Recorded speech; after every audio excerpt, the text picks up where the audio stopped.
Hello, जय हिंद दोस्तों। सक्षमता परीक्षा 2023 में आपका स्वागत है। आज के एपिसोड में हम लोग कुछ जीके के महत्वपूर्ण क्वेश्चंस को देखने वाली हैं।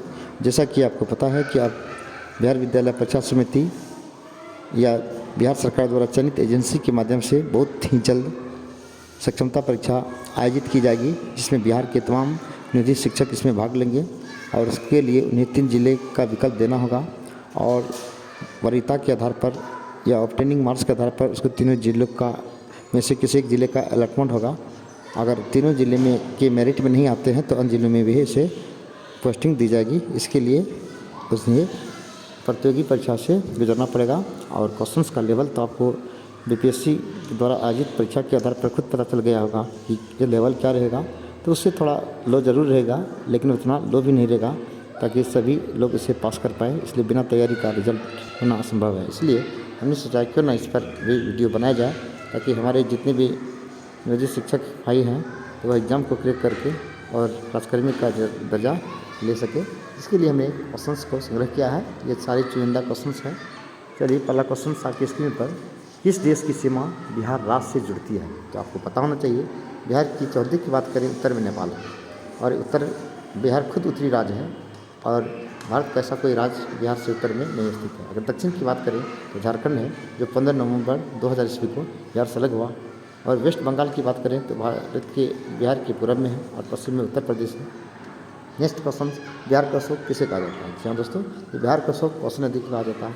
ठीक उसी प्रकार बंगाल का अशोक दामोदर नदी को कहा जाता है। अगर चीन के अशोक की बात करें तो हुआंगो नदी को चीन का अशोक कहा जाता है, क्योंकि ये सारी नदियाँ जो है इन संबंधित राज्य में काफ़ी उत्पात मचाती है, यानी बाढ़ की विभीषिका लेकर के आती है और जिससे धन जान माल की बहुत क्षति पहुंचती है। इसलिए इसे शोक कहा जाता है। बिहार में मुगल स्थापत्य कला का सर्वश्रेष्ठ उदाहरण क्या है? तो मनेर स्थित शाह दौलत का मकबरा बिहार में मुगल स्थापत्य कला का सर्वश्रेष्ठ उदाहरण है। नेक्स्ट क्वेश्चन आपकी स्क्रीन पर, मध्यकाल में बिहार आने वाले ईरानी यात्रियों में कौन सा धर्माचार्य था? तो वह थे बहबहानी। तो बहबहानी मध्यकाल में बिहार आने वाले ईरानी यात्रियों में से एक धर्माचार्य थे, यानी धर्म से संबंधित आचार्य थे, यानी धार्मिक गुरु कहा जा सकता है। बिहार पर उर्दू भाषा के में किसके द्वारा ऐतिहासिक रचना लिखी गई है? तो अली मोहम्मद साद अजदाबादी, जिसके पुस्तक का नाम है नक्शे पायदार। बिहार में हिंदी साहित्य सम्मेलन की स्थापना कब हुआ था? 1919 ईस्वी में, यानी बिहार हिंदी साहित्य सम्मेलन जो है 1919 ईस्वी में हुआ था। और बिहार रिसर्च सोसाइटी की स्थापना कब हुई थी? तो बिहार रिसर्च सोसाइटी की स्थापना 1915 में काशी प्रसाद जायसवाल के प्रयास से किया गया था। 1916 ईस्वी में आपका काशी हिंदू विश्वविद्यालय यानी DHU बनारस हिंदू विश्वविद्यालय की स्थापना हुआ था मदन मोहन मालवीय के द्वारा, जिसमें गांधी जी ने अपना पहला भाषण दिया था। पटना संग्रहालय की स्थापना कब हुई थी? 1919 में। पटना संग्रहालय की स्थापना 1919 ईस्वी में हुआ था। और मगध के प्रवर्ती गुप्त वंश के संस्थापक कौन थे? तो कृष्णगुप्त, यानी मगध के प्रवर्ती गुप्त वंश के संस्थापक थे कृष्णगुप्त। और केवल गुप्त वंश की बात करें तो इसका संस्थापक श्रीगुप्त था। बिहार आने वाले पहला अंग्रेज यात्री कौन था? Very very important. बिहार आने वाला पहला अंग्रेज जो था रॉल्फ फिच थे। रॉल्फ फिच भारत यानी बिहार आने वाला पहला अंग्रेज यात्री था। बिहार में किस मुगल शासक का राज्याभिषेक अंग्रेजों के संरक्षण में हुआ था? बहुत इंपॉर्टेंट क्वेश्चन है। बिहार में किस मुगल शासक का राज्याभिषेक यानी अंग्रेजों के संरक्षण में हुआ था? वह था शाह आलम द्वितीय। तो शाह आलम द्वितीय जो दिल्ली के बादशाह थे, यानी मुगल शासक का राज्याभिषेक वो अंग्रेजों के संरक्षण में ही हुआ था। और बाबू कुंवर सिंह ने कहाँ पर बंदूक तथा गोला बारूद बनाने का कारखाना स्थापित किया? तो जगदीशपुर में।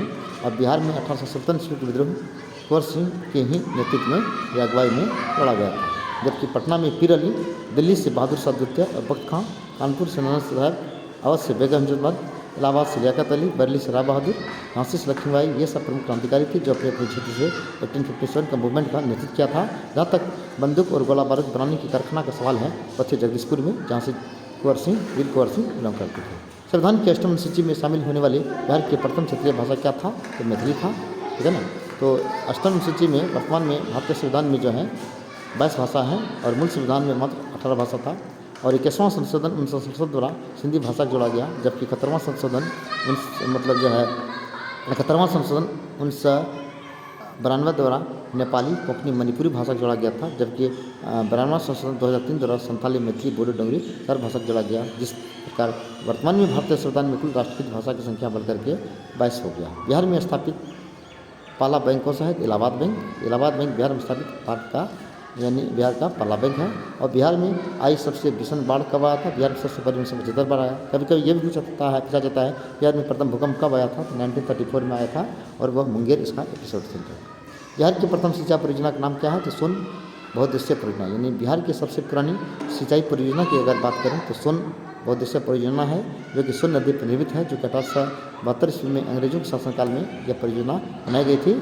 और सोन नदी मध्य प्रदेश के अमरकंटक के पहाड़ से निकलती है और नर्मदा नदी भी उसी पहाड़ से निकलता है। बिहार में स्थापित पहला चीनी मिल, तो बिहार में स्थापित पहला चीनी मिल 1904 ईस्वी में मोरड़ा यानी सारण जिला में स्थापित हुआ था। सच पूछे तो देश का पहला अगर चीनी मिल की बात करें तो वह बेतिया बिहार में ही 1840 में स्थापित हुआ था, जो कि आपके पश्चिमी चंपारण जिले में है।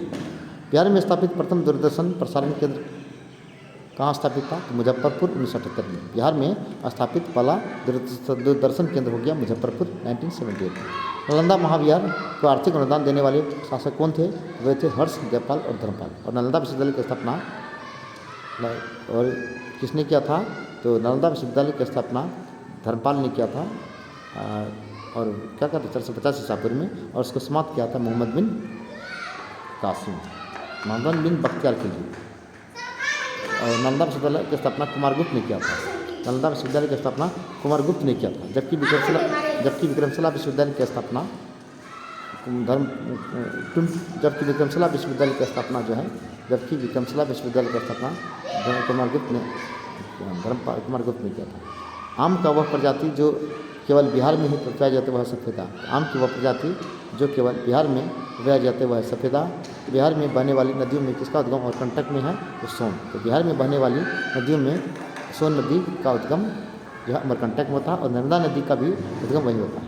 बिहार का पहला तेलशोधक कारखाना कौन है? तो बरौनी में। बिहार का प्रथम तेलशोधक कारखाना बरौनी में है। किस फसल के उत्पादन में बिहार देश में अग्रणी है? तो मखाना, यानी मखाना उत्पादन में वह प्रथम स्थान रखता है। बिहार में डालमिया नगर प्रसिद्ध है किस चीज़ के लिए? बिहार का डालमिया नगर सीमेंट उत्पादन के लिए प्रसिद्ध है। बिहार में केला उत्पादन का प्रसिद्ध क्षेत्र कहाँ है? हाजीपुर। आपको पता होना चाहिए, जिस प्रकार मुजफ्फरपुर लीची के लिए प्रसिद्ध है, ठीक उसी प्रकार हाजीपुर केला के लिए प्रसिद्ध है। कौकलत जलप्रपात बिहार के किस जिले में है? तो नर्मदा जिले में। कौकलत जलप्रपात जो है बिहार के नर्मदा जिले में, जो कि गंडक नदी पर है। और अनुपम झील बिहार के कहाँ स्थित है? तो वह है कैमूर में। अनुपम झील बिहार में कहाँ स्थित है? वह कैमूर वन्य अभयारण्य में। और नालंदा विश्वविद्यालय विश्व प्रसिद्ध था बौद्ध धर्म दर्शन। तो नालंदा विश्वविद्यालय विश्व प्रसिद्ध था बौद्ध धर्म दर्शन का। बिहार आने वाला पहला अंग्रेज यात्री कौन था? तो रॉल्फिच।